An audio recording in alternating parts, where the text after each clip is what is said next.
Welcome back dear students. आपका स्वागत है आज एक नए लेक्चर के साथ में। हमने जैसा कुछ लेक्चर पहले प्रोटीन की शुरुआत की थी, हम पढ़ रहे थे बायोकेमिस्ट्री का एक बहुत शानदार टॉपिक प्रोटीन। तो प्रोटीन की अगर हम एक छोटी सी बात करें तो हम कल्पना कर सकते हैं कि एक बायोलॉजिकल सिस्टम प्रोटीन के बिना कैसे दिखता होगा।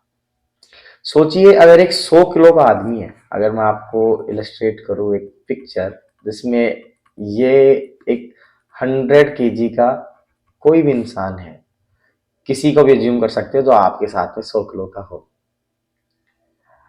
इसमें 70% के लगभग पानी है। अगर इस पानी को निकाल दे तो इसमें जो ड्राई वेट बचेगा 30 किलोग्राम बचेगा। ये हमने बात करी थी। इस 30 किलोग्राम में लगभग 15 से 16 किलोग्राम वही चीज है जिसके बारे में हम आज पढ़ रहे हैं। यानी इसके ड्राई वेट का बहुत बड़ा हिस्सा क्या है? प्रोटीन। और इस प्रोटीन के बारे में आज हम पढ़ेंगे। एक किसी भी ह्यूमन बॉडी का या किसी भी ऑर्गेनिज्म की बॉडी का एक बड़ा हिस्सा प्रोटीन का बना होता है। चाहे उसमें एंजाइम पार्टिसिपेट करे, चाहे उसमें स्ट्रक्चरल प्रोटीन की बात करें, चाहे सेल के ऊपर सेल की मेम्ब्रेन बनी हो प्रोटीन से, हो सकता है उसकी स्ट्रक्चरल प्रोटीन जैसे कि उसका कलर इवन प्रोटीन का बना होता है, उसके नाखून प्रोटीन के बने होते हैं। इस तरीके से एक बहुत बड़ा एक जो डोमेन है वो प्रोटीन ने कैप्चर किया रहता है। तो उस प्रोटीन के हम आज स्ट्रक्चर पढ़ेंगे कि वास्तव में प्रोटीन कैसा दिखता है। तो देखने का ट्राई करेंगे तो हम कहते हैं कि प्रोटीन की स्ट्रक्चर होती है वो हम 3 से 4 लेवल में देख सकते हैं। देखिए हमें एक कंफ्यूजन रहती है, और वो कंफ्यूजन ये है कि प्रोटीन की स्ट्रक्चर में 4 प्रकार की प्रोटीन हो सकती हैं और वो अलग अलग तरीके की दिखती है। लेकिन नहीं, हमें देखनी है प्रोटीन की स्ट्रक्चर लेवल के अंदर कि अगर प्रोटीन बना होगा तो वो किस तरीके से हाईली कंपोजिशन के अंदर जाता है। ये जो मैं बात बता रहा हूँ, ये बात आपको लेक्चर जैसे ही खत्म होने वाला होगा तब आसानी से समझ में आएगी। तो एक बार रिविजिट करना और जो मैंने बोला है उसको वापस आके देखना, है ना। तो चलिए स्टार्ट करते हैं। तो हम कहते हैं कि भाई proteins are the polymers of amino acid, है ना। यानी एक एमिनो एसिड होगा, ये इसी के जैसे कई एमिनो एसिड के साथ मिलके प्रोटीन का फॉर्मेशन करता है। ठीक बात है ना। ऐसे ये एमिनो एसिड इधर भी बनते रहेंगे, इधर भी बनते रहेंगे, और ये टोटल क्या कहलाएंगे? प्रोटीन, है ना। तो अगर मान लो हम प्रोटीन की प्राइमरी स्ट्रक्चर की बात करें जिसमें एक एक एमिनो एसिड को जोड़े और जोड़ने के बाद एक लाइन बना दे, जोड़ने के बाद एक चेन बना दे, तो वो चेन कहलाएगी primary structure of amino acid. यानी अगर हम इस डायग्राम को देखें, ये जो प्राइमरी स्ट्रक्चर हमने बनाई है, इसके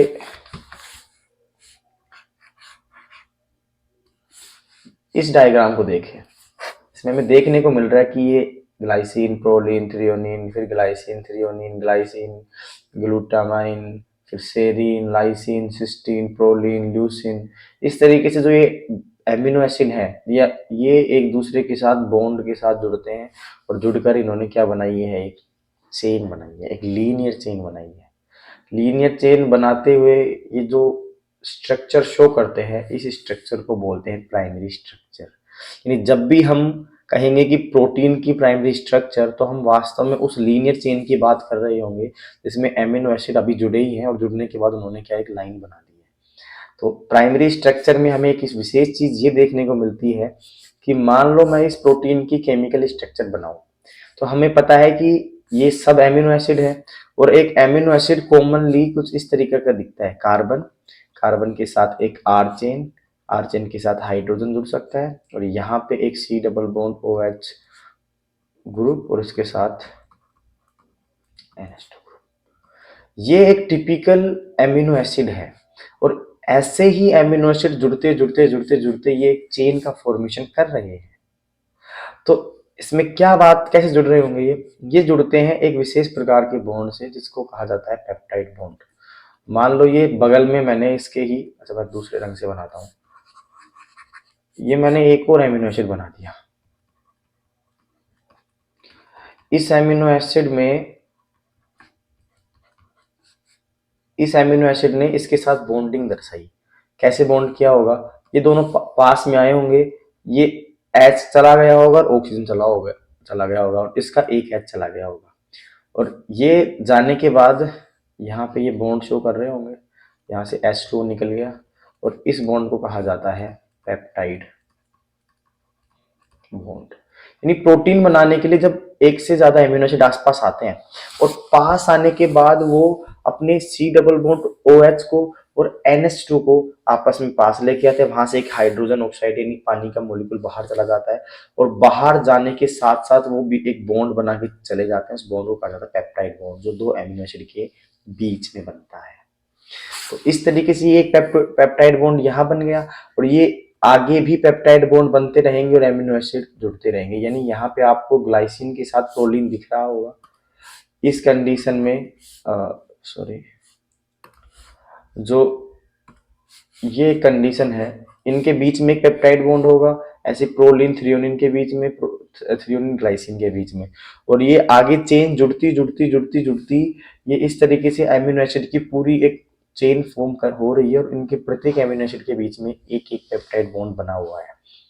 तो हमने ये बात करी कि ये जो पेप्टाइड बॉन्ड होता है कैसे बनता है ना। अब हम कहते हैं कि इस एमिनो एसिड के दो छोर हैं, दो किनारे हैं, कैसे होंगे? देखो, आगे भले ही आप कितने ही एमिनो एसिड जोड़ते रहो, अगर इधर NH2 है तो इधर हमें C डबल बॉन्ड OH देखने को मिलता है। अगर जोड़ना ही चाहते हो तो एक और जोड़ के दिखा दूं। मान लो मैं ये एक अलग कलर में, ये मैं NH2 लेके आता हूँ, पास में कार्बन है, इसके साथ R है, यहाँ पे C double bond OH group है, यहाँ पे H है, यहाँ से एक H2O बाहर चला जाएगा, पेप्टाइड बॉन्ड का फॉर्मेशन हो जाएगा, यहाँ से एक पूरा ही जाएगा, क्या बच गया भाई? यहाँ पे बच गया, यहाँ पे बच गया NH, और ये क्या बन गया? पेप्टाइड बॉन्ड बन गया। तो इस कंडीशन में भी जो ये किनारा है, ये किनारा भी हमें किसके रूप में देखने को मिल रहा है? NH2 के रूप में, और ये किनारा किसके रूप में देखने को मिल रहा है? C डबल बॉन्ड OH के रूप में।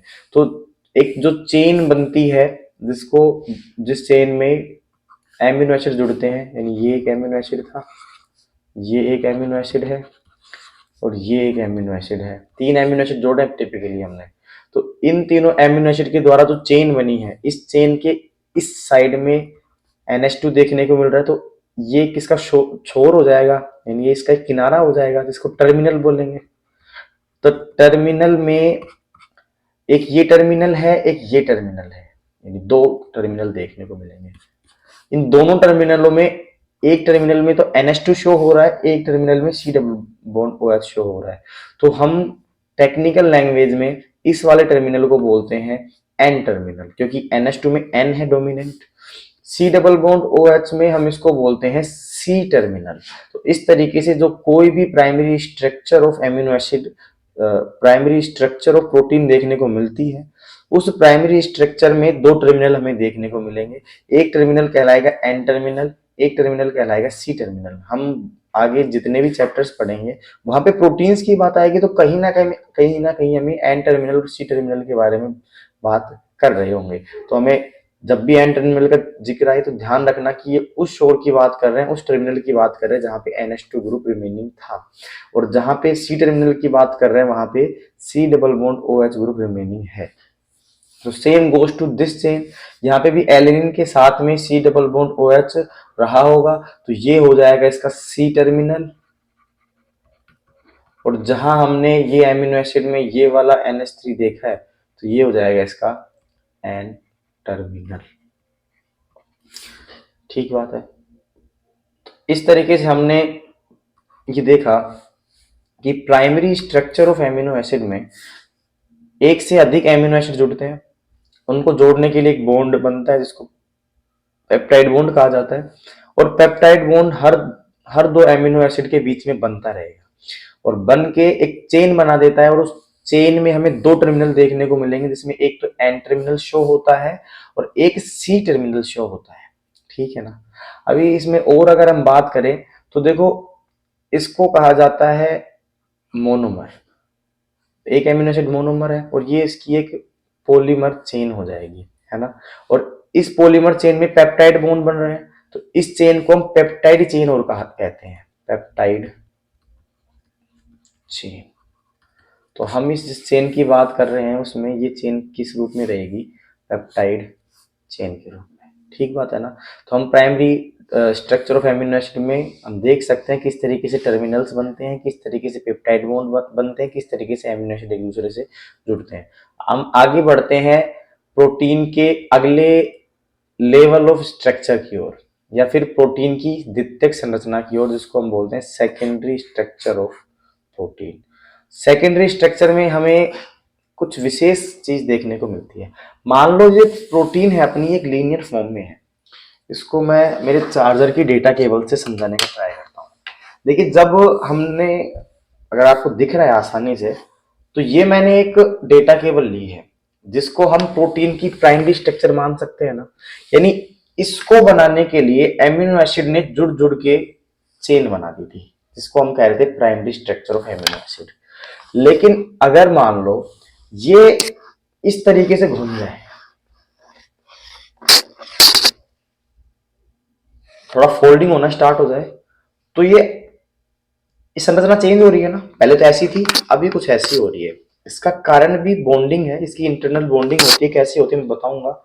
तो ये चेंज हो गई संरचना, और अब इसको कहेंगे सेकेंडरी स्ट्रक्चर। यानी अगर स्टार्टिंग में तो एमिनो एसिड जुड़े ही थे, और जुड़ने के बाद अब इस चेन को घुमाने लग रहे हैं, इस चेन को घुमाने के बाद ये एक अलग तरीके की संरचना में चेंज हो रहे हैं, तो इस संरचना को कहने लगेंगे हम द्वितीयक संरचना या फिर सेकेंडरी स्ट्रक्चर ऑफ प्रोटीन्स।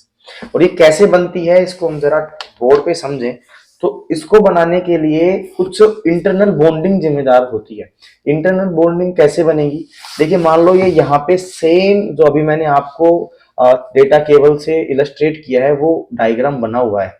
इस डायग्राम में इसको अगर थोड़ा सा और बड़ा कर दूं तो इस डायग्राम में हमें ये तो चेन दिख रही है, जो ये चेन है ना, ये तो थी प्राइमरी स्ट्रक्चर वाली चेन। ये ऐसे बनाता है, ये वो प्राइमरी स्ट्रक्चर है जिसके बारे में थोड़ी देर पहले हमने पढ़ा था।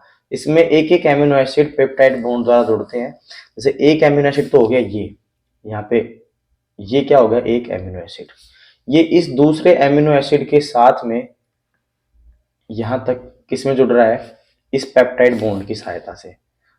ये हो गया इसका पेप्टाइड बॉन्ड, ठीक है ना। यानी एक एमिनो एसिड दूसरे एमिनो एसिड के साथ पेप्टाइड बॉन्ड के द्वारा जुड़ रहा है। ओके, ये इसी तरीके से ये तीसरा एमिनो एसिड हो गया यहां तक, और ये हो गया यहां तक फोर्थ एमिनो एसिड, है ना। तो ये एमिनो एसिड की चेन थी, लेकिन इस चेन में हमें एक खास चीज देखने को मिली, और वो खास चीज थी बॉन्डिंग। और बॉन्डिंग कैसे हो रही है, बॉन्डिंग हो रही है ये देखो, ये नंबर 1 वाले एमिनो एसिड और नंबर 2 वाले एमिनो एसिड के बीच में यहाँ पे एक पेप्टाइड बॉन्ड बना है। इस पेप्टाइड बॉन्ड में सी डबल बॉन्ड ओ जो बचा, ये सी डबल बॉन्ड ओ किसी और दूसरे एमिनो एसिड जो इसके साथ बॉन्ड भी नहीं कर रहे, उस एमिनो एसिड के साथ एक अलग तरीके का बॉन्ड बना रहा है, जिसको हमने डॉट डॉट से दर्शाया। देखो ये वाला एमिनो एसिड था, इस एमिनो एसिड के NH के साथ इसने एक डॉट डॉट वाला बॉन्ड बनाया है। डॉट डॉट दिख रहा है ना आपको, ये डॉट डॉट, ये बॉन्ड बना है। इस बॉन्ड के बनते ही ये घूम गई संरचना, और घूम के जैसे मैंने आपको भी स्पाइरल करके दिखाया था उस तरीके से दिखने लग गई। तो ये केवल एक बॉन्ड थोड़ी बन रहा है, देखो यहाँ पे एक और एमिनो एसिड ऐसा काम कर रहा है, यहाँ पे भी और काम हो रहा है ऐसा, यहाँ पे भी और काम हो रहा है, यहाँ पे भी हो रहा है, यहाँ पे भी हो रहा है। और ऐसा अगर ये और बड़ी चेन होगी तो वहां पे भी ऐसा ही काम हो रहा होगा। तो ये बन जाती है सेकेंडरी स्ट्रक्चर। जब प्राइमरी स्ट्रक्चर में पहले पेप्टाइड बॉन्ड तो बन गए थे, पेप्टाइड बॉन्ड में भाग लेने वाले सी डबल बॉन्ड ओ है, वो किसी दूसरे एमिनो एसिड जो बॉन्डेड एमिनो एसिड भी नहीं है, उनके NH के साथ क्या करने लग जाए, एक बॉन्ड बनाने लग जाए। उस बॉन्ड का नाम होता है हाइड्रोजन बॉन्ड, हाइड्रोजन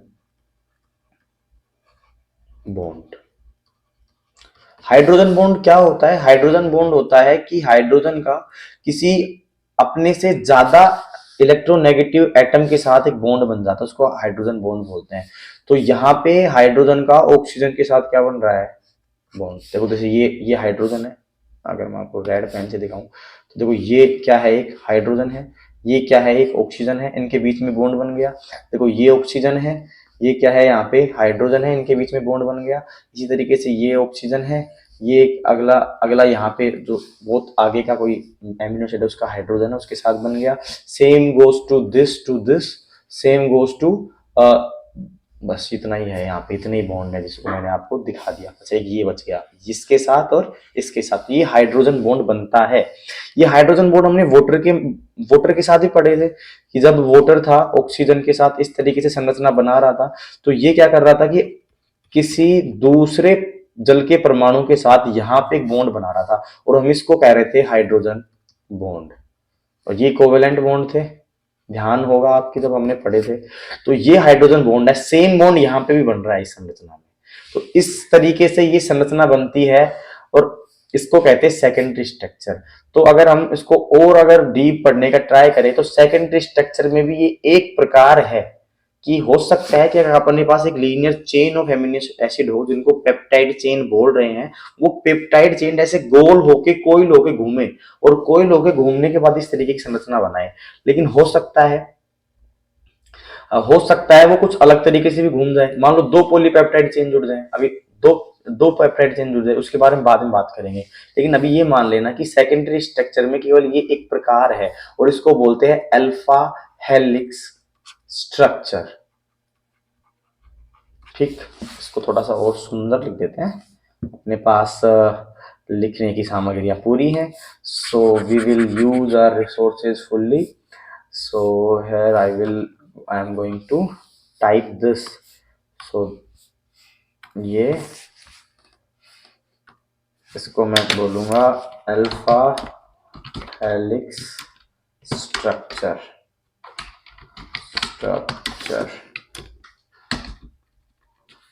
ठीक है, तो जो हमने बनाया है, जो हमने देखा है, ये वास्तव में कौन सी स्ट्रक्चर थी?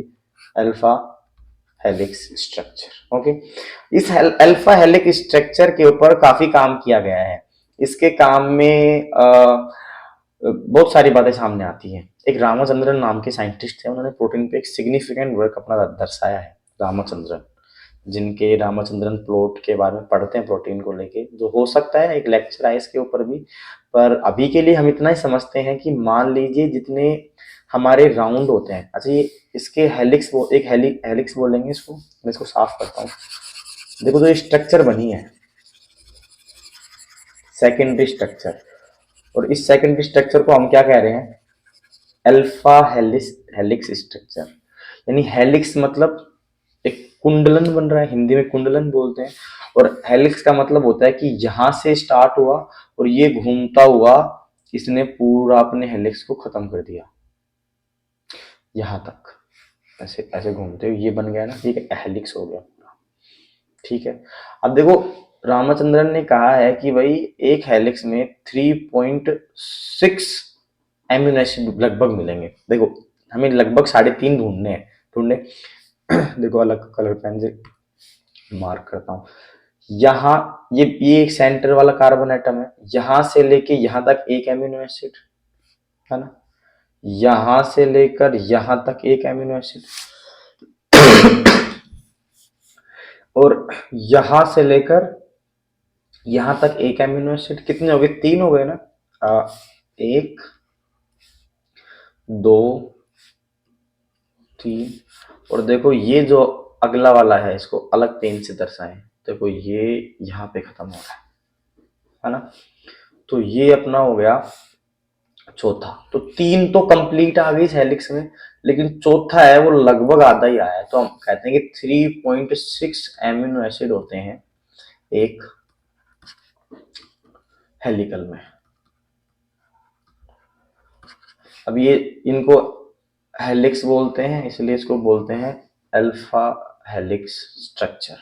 तो हम अगर सेकेंडरी स्ट्रक्चर की बात करते हैं तो सेकेंडरी स्ट्रक्चर एमिनो एसिड के लीनियर होने के बाद उनके अंदर जब हाइड्रोजन बॉन्डिंग बनने लग जाती है, एक एमिनो एसिड का जो सी डबल बॉन्ड ओ वाला बचा हुआ भाग है, वो किसी दूसरे एमिनो एसिड, उसी मतलब उसी चेन के दूसरे जिसके साथ वो बॉन्डेड नहीं है उसके साथ बनाने लगता है। अच्छा, कैसे, कौन से वाले के साथ बनाएगा? जैसे इसमें समझते हैं इस चीज को कि मान लो ये जो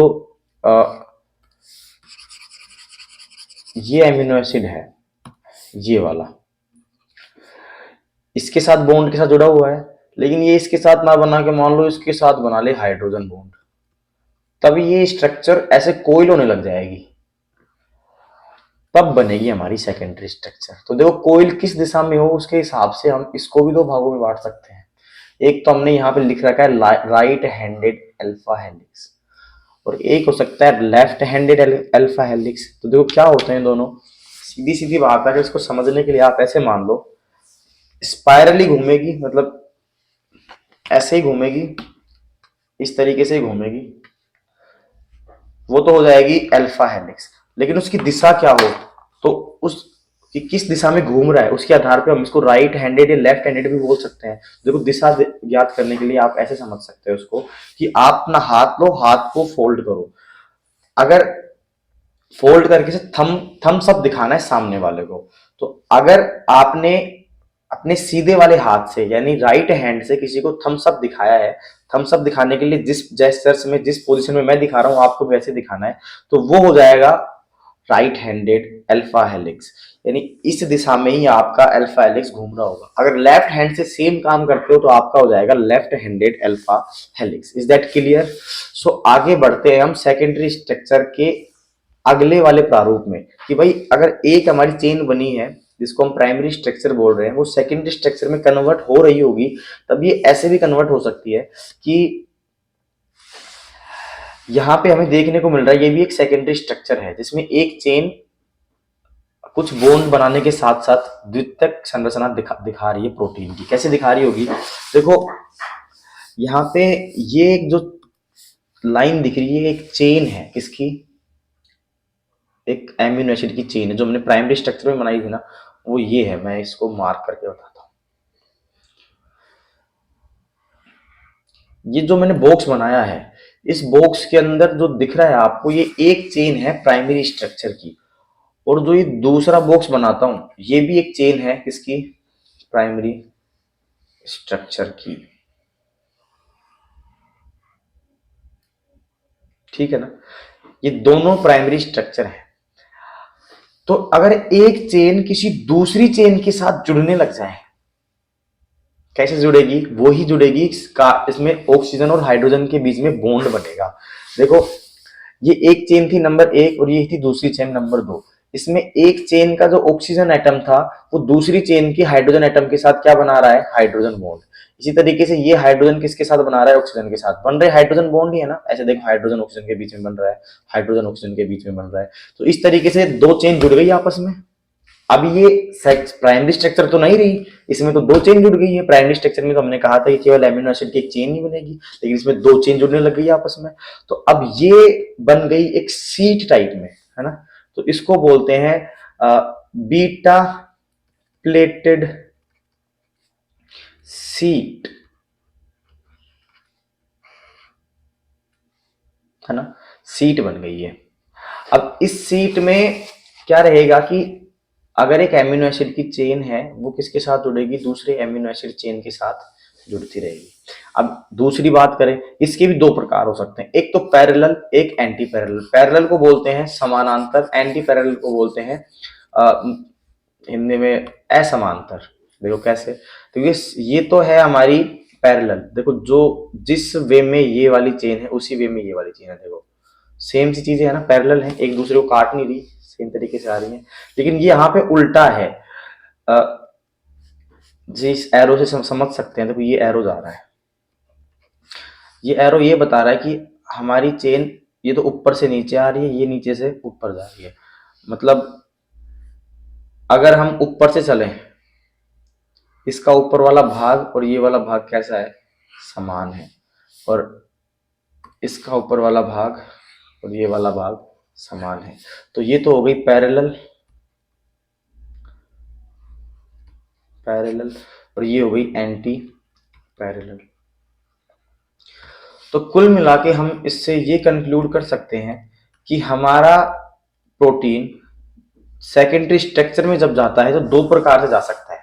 एक कैसे कि एक जो इसकी लीनियर चेन है वो ऐसे कोइल होने लग जाए, दूसरा कैसे कि ये लीनियर चेन है किसी दूसरे वाली चेन के साथ में हाइड्रोजन बॉन्ड बनाने लग जाए।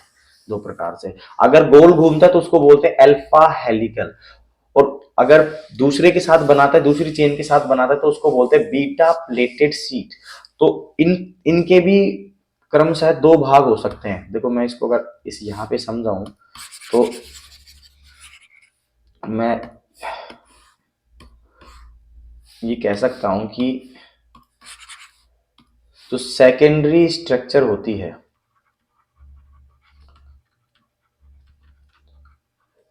वो सेकेंडरी स्ट्रक्चर दो तरीके से बन सकती है।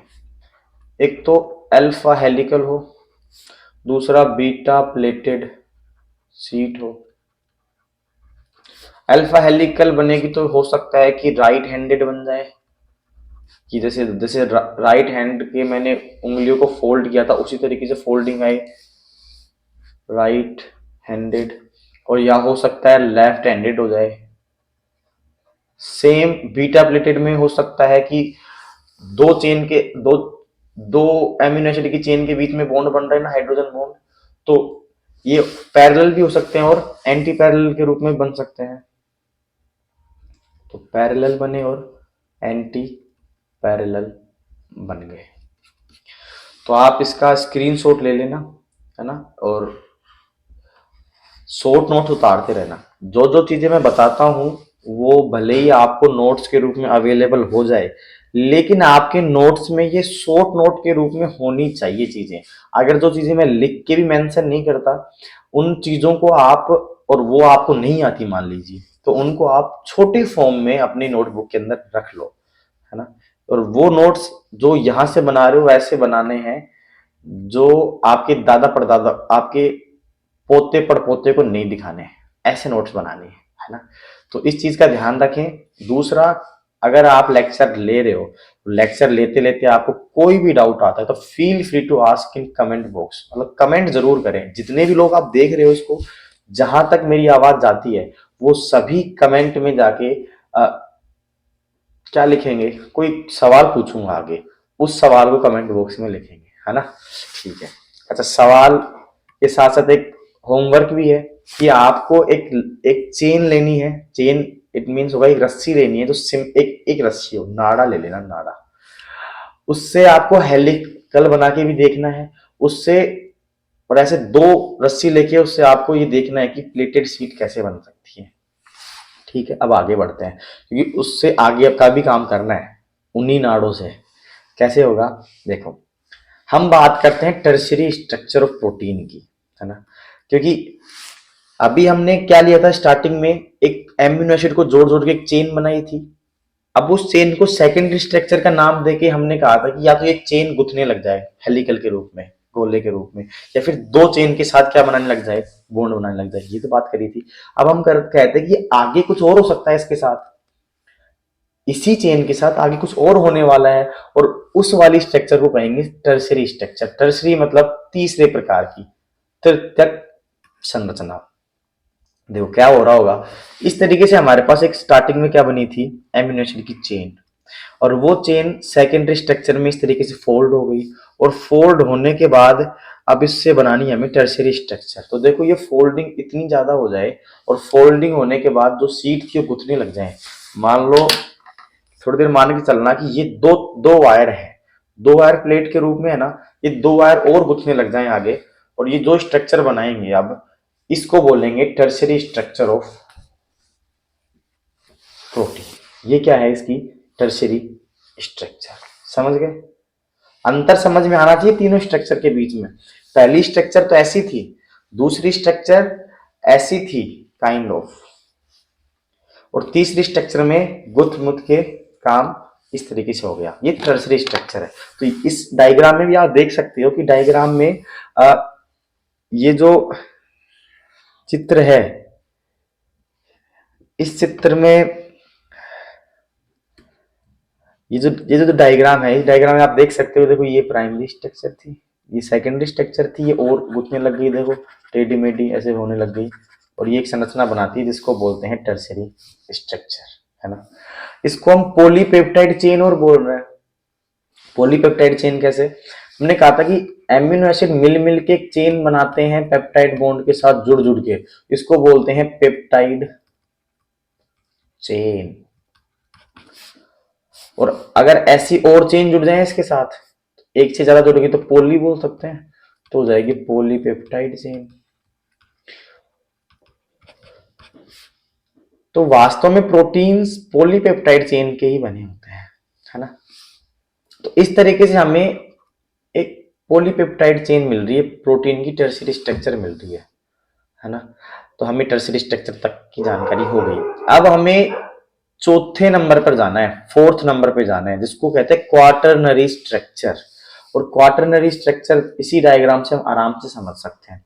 देखो यहाँ पे हमें 4 कलर्ड भाग दिख रहे हैं, है ना, जिसमें 2 तो लगभग सेम से कलर है, एक हल्का सा लाइट है, थोड़ा सा डार्क है, और इसमें जो ये 2 भाग हैं ये थोड़े से अलग दिख रहे हैं। 4 रंग के भाग हो गए ना। इसका मतलब जो इसका प्रत्येक भाग है वो इस तरीके की एक पॉलीपेप्टाइड चेन को डिनोट कर रहा है, कि मान लो ये एक ऐसी संरचना है जिसमें इस प्रकार की 4 संरचनाएं जुड़ी हुई हैं, वो चारों एक दूसरे से अलग अलग है ना।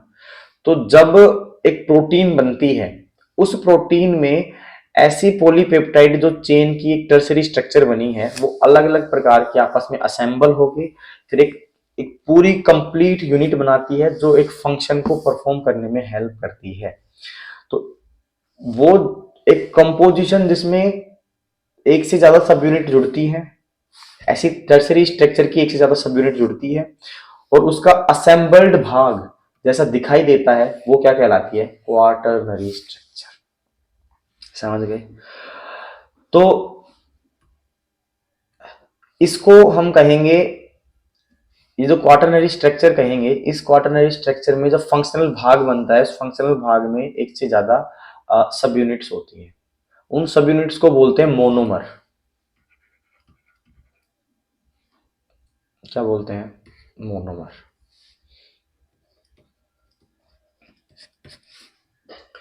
और मोनोमर जुड़ के जब पूरी की पूरी असेंबल्ड सब यूनिट बनाते हैं, तो उसको बोलते हैं ओलिगोमर, है ना। तो इस तरीके से ये एक ओलिगोमर है। हमने आज के इस लेक्चर में स्ट्रक्चर ऑफ प्रोटीन पूरा पढ़ लिया, और हमारा लेक्चर इतना ही रहेगा। तो इस तरीके से हम आगे बढ़ते रहेंगे और इस प्रोटीन को कंप्लीट करते रहेंगे। तो इस प्रोटीन में क्या देखा, प्राइमरी स्ट्रक्चर जिसमें एक लीनियर स्ट्रक्चर थी, इसके बाद हमने सेकेंडरी स्ट्रक्चर देखी जिसके अंदर ऐसे घुमा घुमा के हेलिकल बने हुए थे। इसके बाद में हम क्या देखने वाले हैं, टर्सरी स्ट्रक्चर जिसमें और ज्यादा कोइलिंग होने लग गई थी। और ज्यादा ऐसी टर्सरी स्ट्रक्चर जैसी बनी है, एक से ज्यादा टर्सरी स्ट्रक्चर जुड़ जाए तो क्या कह देंगे उसको, क्वाटरनरी स्ट्रक्चर। तो आज का लेक्चर हमारा इतना ही रहता है। आई होप आपको चीजें समझ में आई होगी, प्रोटीन के लिए एक स्ट्रक्चरल अंडरस्टैंडिंग बनी होगी, और इस अंडरस्टैंडिंग में आपको ये पता लग गया होगा कि किस तरीके से एक एमिनो एसिड से क्या बनते हैं, पूरा का पूरा एक फंक्शनल प्रोटीन भाग बनता है। और प्रोटीन की तो महिमा इतनी बड़ी है, आप में से अगर कोई महिमा हो तो जरूर कमेंट डाउन करना। प्रोटीन की इतनी महिमा होती है कि शरीर का लगभग 50 से 55% का हिस्सा क्या बना देती है, खुद बना देती है। तो ठीक है, अब सवाल पूछना था जो कमेंट में आपको लिखना था। तो आज का बस सवाल यही रहेगा कि क्या आपको लेक्चर पसंद आया, और आया तो जरूर अपने जो अपनी खुशी है वो जाहिर करना कमेंट बॉक्स में। और खुशी जाहिर करने के साथ साथ अगर आपका कोई डाउट रह जाता है तो वो डाउट जरूर पूछना। Feel free to ask your doubt in the comment box. So इस लेक्चर को हम खत्म करते हैं, और अगले लेक्चर में हम बहुत जल्दी मिलेंगे। Thank you for watching till the end.